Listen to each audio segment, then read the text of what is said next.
Hey there, cats and kitties. I am the Blues Man, Johnny Blues, and with this video, we're discussing my thoughts on episode 2 of the anime series Fune wo Amu, or The Great Passage. And I was really highly intrigued with this episode, the characterization and depth coming to the fore in Majime, with the story he relates as his soon-to-be co-workers have effectively taken him out, buying him dinner, a round of drinks, to really introduce themselves as they're all going to be working in close quarters from here on out. That whole story he basically tells about the observational aspects of his mind. This is something that speaks also to his appreciation of the adaptability of language. And it's something that really harkened back to my own personality as an aspiring writer of just observing people, the human condition. He relates this story about coming off of the subway and hanging back, taking his time, and watching people. There's something about the visual that they showed as well that reminded me of the classic sci-fi silent film Metropolis, where you see the working masses, and in this case he's watching people who are coming off of work or maybe going to work, and there is this almost systematic, you could argue instinctive way that people go about trying to go up the escalator. They form these dual lines, and whether it's instinctual or not, whether it's a level of trying to have respect for everyone else around you, not wanting to clog up the arteries of through traffic of going from point A to point B, whatever that is, whatever that amounts to, it's something he personally finds enjoyable. And it's something that very much speaks to my own nature, where it's not only a level of being a writer, but also an artist. When I have aspired to draw and try to recapture certain sights that I have seen in my mind's eye or I've witnessed in person, like hanging out in front of a Target and watching people coming and going, hanging out inside of a mall, people going about their daily lives. There's nothing perverted about it. There's nothing, sort of voyeuristic about it. You're just sort of observing human nature, and people who do not know they're being observed, in a sense, just going about their daily lives. And it's interesting in how it speaks to Majime's own impressions of wanting to have a sort of solidarity in his life, but also a sort of mechanistic life, a systematic life.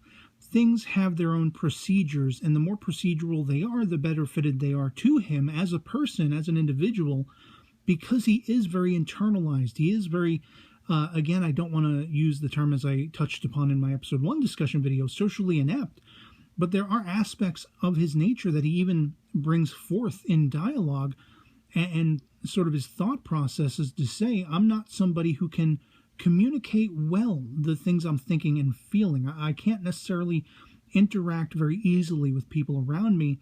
And you really get that idea that speaks to the overall journey. This great passage is not only going to be finding words and whittling them down and finding the ones that most necessarily have to become a part of this great passage dictionary, but it's also going to be the journey of Majime as a person, as an individual, and possibly blossoming. It's something that's answered by the end of the episode, I think, or at least hinted at, with the old woman that he lives with.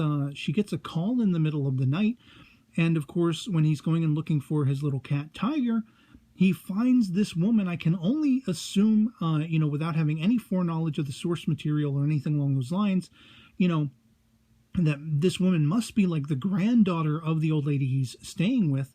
And immediately it kind of answers my speculation, because I mentioned you see this woman briefly in the OP. Is this a potential love interest? Is this going to be a wallflower story where he needs to open himself and become more sociable and become sort of, better managed to how to interact with people?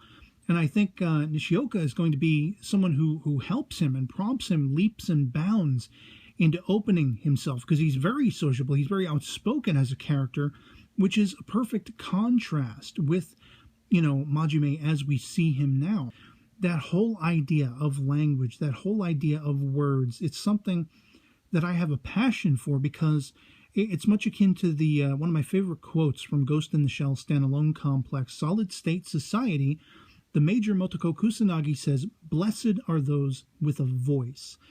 If you have learned to interpret your thoughts and feelings, even if you have trouble equating them, like Majime seems to do as a character in this very sort of infantile state that we find him in story-wise,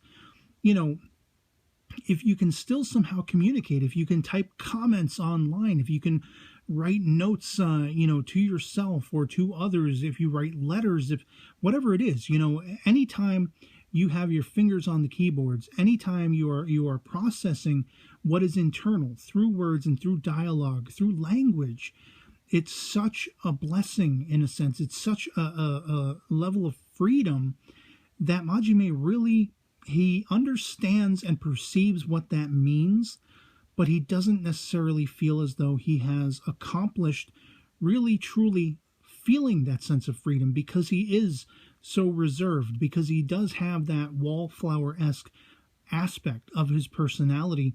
And I did find it absolutely mind-blowing that they're projecting this dictionary is not probably going to be published for at least 10 years. It's like a decade. This is going to be going on for a decade. And I really have to wonder, with that in mind, how much of the passage of time we're going to see, we're going to witness through the course of this particular anime series. I don't know, as of the time of this recording, how many episodes it's going to be, but I'm just going to put it out there right now. I doubt we're going to be with these characters for 10 years, even if they fast forward and skip ahead, every couple episodes. And it doesn't need to be. I don't need to see the culmination, because the journey, again, is not so much the creation of the dictionary. That's just the background for getting these characters together.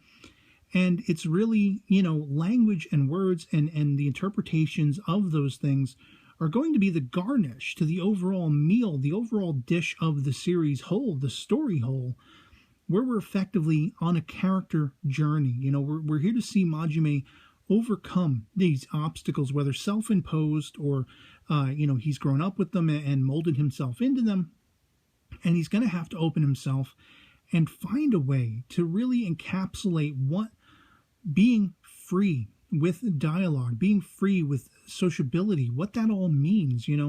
Again, you have that perfect contrast in Nishioka, who is going to be, I think, the sounding board for Majime to really accomplish that. And it's going to be interesting to see if my speculation is correct, that we will see him moving as ships in the night, as those ships on the waterfront, as the old man suggests, that words are. They are lights on the dark sea, to really bring forth a level of understanding each other through words and through dialogue.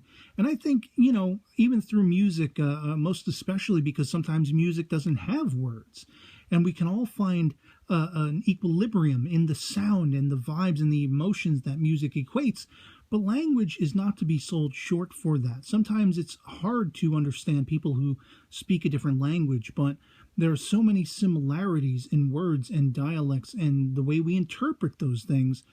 And that's going to be just, again, the perfect side dish, the perfect sort of, hors d'oeuvres to the overall story, which I really feel is going to be a heartening one. I think it's going to be a really intriguing journey, and one that is not going to be heavily dramatic or depressive. It's going to be whimsical and funny here and there, just based on Nishioka's character alone, putting potentially Majime in predicaments that he may feel like he's trying to break out of a wet paper bag and incapable of, but those are going to really be the hurdles he has to jump across to get from point A to point B as a person. And I'm right along with him for that journey. I'm really enjoying what we're getting of this series thus far. It's only 2 episodes in, but I'm on this quest alongside Majime, and I want to see where it takes him as a person. And so, yeah, otherwise, that'll be pretty much it for me on this. Hope this video finds you well, and I'll catch you all later. Peace.